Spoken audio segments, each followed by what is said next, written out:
प्रधानमंत्री मोदी ने दिल्ली वासियों को 33,500 करोड़ रुपए की बड़ी सौगात दी। पीएम ने कई विकास परियोजनाओं का शिलान्यास और उद्घाटन किया। दिल्ली मेट्रो के 2 नए कॉरिडोर मजलिस पार्क मौजपुर बाबरपुर और दीपारी चौक मजलिस पार्क का उद्घाटन किया। पीएम मोदी ने सरोजनी नगर के GPRA टाइप वी क्वार्टर का दौरा किया और लाभार्थी महिलाओं को चाबियां सौंपी। इस दौरान पीएम ने महिला लाभार्थियों से बातचीत भी की है। लोकसभा स्पीकर के खिलाफ अविश्वास प्रस्ताव पर चर्चा से पहले पीएम मोदी ने ओम बिरला की तारीफ की है। पीएम मोदी ने कहा कि वो जितने शानदार लोकसभा सांसद हैं, उतने ही बेहतरीन लोकसभा स्पीकर हैं। स्पीकर किसी को भी अपमानित नहीं करते हैं। प्रधानमंत्री मोदी का ये बयान उस समय आया है जब ओम बिरला को अध्यक्ष पद से हटाने से संबंधित प्रस्ताव पेश करने के लिए विपक्षी सांसदों के नोटिस को सोमवार के लिए सूचीबद्ध किया गया है। नीतीश कुमार के बेटे निशांत कुमार की पॉलिटिक्स में ऑफिशियल एंट्री हो चुकी है। आज पटना स्थित जेडीयू दफ्तर में वो आधिकारिक रूप से पार्टी में शामिल हो गए। कार्यकारी अध्यक्ष संजय झा और ललन सिंह समेत कई वरिष्ठ नेताओं की मौजूदगी में निशांत ने पार्टी का दामन थामा और इससे पहले उनके दफ्तर पहुंचने पर कार्यकर्ताओं ने उनके काफिले पर फूल बरसा करके उनका स्वागत किया। उनके समर्थन में सैकड़ों कार्यकर्ता जेडीयू दफ्तर के बाहर जुटे और उनके समर्थन में नारेबाजी की गई। अंतर्राष्ट्रीय महिला दिवस के मौके पर लखनऊ में कार्यक्रम का आयोजन हुआ। मुख्यमंत्री योगी आदित्यनाथ भी शामिल हुए। सीएम योगी आदित्यनाथ ने कहा कि अब यूपी की पहचान बदल चुकी है।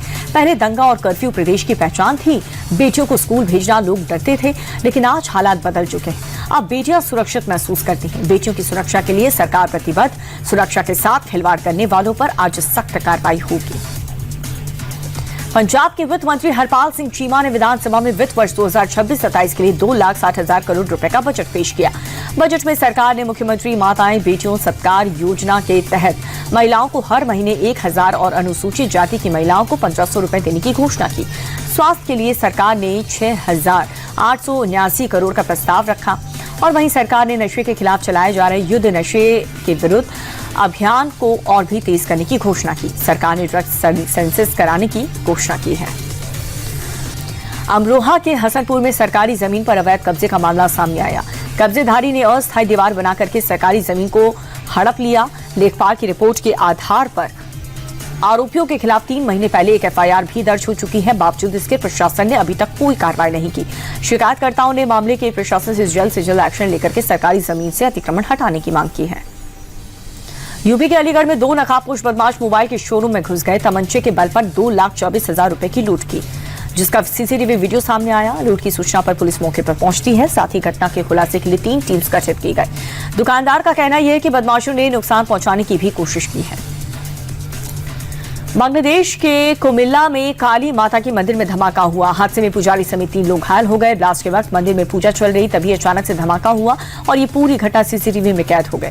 सीसीटीवी में साफ दिख रहा है कि एक नकाबपोश व्यक्ति एक बैग लेकर मंदिर परिसर में घुसता है और कुछ देर इधर उधर देखने के बाद वो बैग को वहीं छोड़ करके मंदिर से निकल जाता है। उसके कुछ देर बाद ही मंदिर में धमाका हो गया। वेनेजुएला की राजधानी काराकास में डिटेंशन सेंटर से 20 से ज्यादा कैदियों को रिहा किया गया। जेल से बाहर निकलते ही नेताओं और कार्यकर्ताओं की आजादी के नारे लगाए। दिलचस्प बात यह रही कि रिहाई एमनेस्टी बिल के तहत नहीं हुई है। निकोलस मादुरो के खिलाफ अमेरिकी सैन्य कार्रवाई के बाद इस कदम को राजनीति में एक बड़ा बदलाव माना जा रहा है। वेनेजुएला में सैकड़ों लोग अब भी सलाखों के पीछे हैं और परिवार उनकी रिहाई की मांग पर अड़ा है। बिजनेसमैन अनिल अंबानी की मुश्किलें बढ़ती जा रही हैं। सीबीआई ने एक और नया केस दर्ज किया। ये FIR PNB के चीफ मैनेजर की शिकायत पर दर्ज हुई है। FIR के मुताबिक 2013 से 17 के बीच अनिल अंबानी ने रिलायंस कम्युनिकेशंस के अधिकारियों के साथ मिलकर 1,085 करोड़ की धोखाधड़ी की। बैंक का आरोप यह है कि कंपनी ने फंड को जानबूझकर दूसरी जगह डाइवर्ट कर दिया।